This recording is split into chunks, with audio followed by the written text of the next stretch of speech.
In this video, we are going to discuss how to set up a self-managed super fund.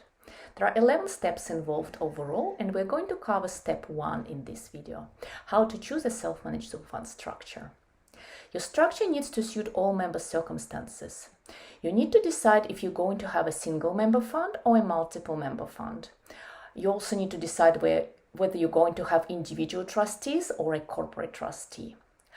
We're going to go through the requirements and the differences of each structure, but first, one similarity across all structures is that the member of the fund cannot be an employee of another trustee unless they are relatives.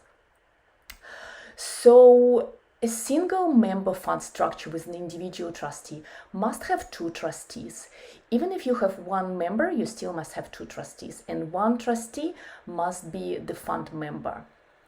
For a corporate trustee structure, it could have 1 or 2 directors, and the one director must be the fund member. So if you have only one person to make all the decisions and you don't have other relatives or another member to include in the fund, it might be easier to go with a corporate trustee because only one director suffices. For a multiple member fund structure, you can have with an individual trustees, you can have 2 to 6 members. Each fund member must be a trustee and each trustee must be a fund member. For the corporate trustee, you can have 2 to 6 members. Each fund member must be a director and each director must be a fund member. So how do we compare the structures?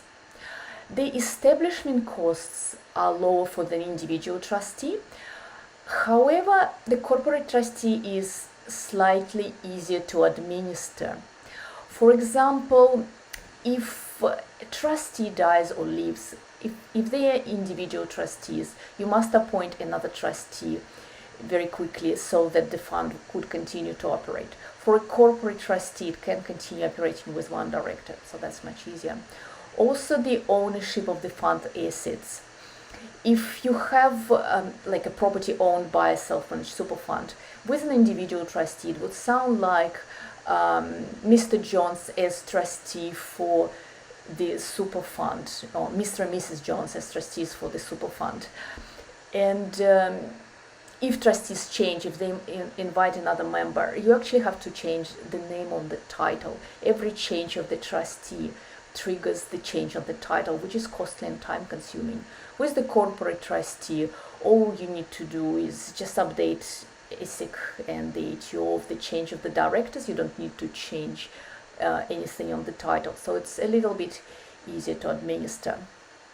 So if you have any questions, speak to your SMSF professionals just so that you understand the difference and make the right decision, what is the best in your circumstances.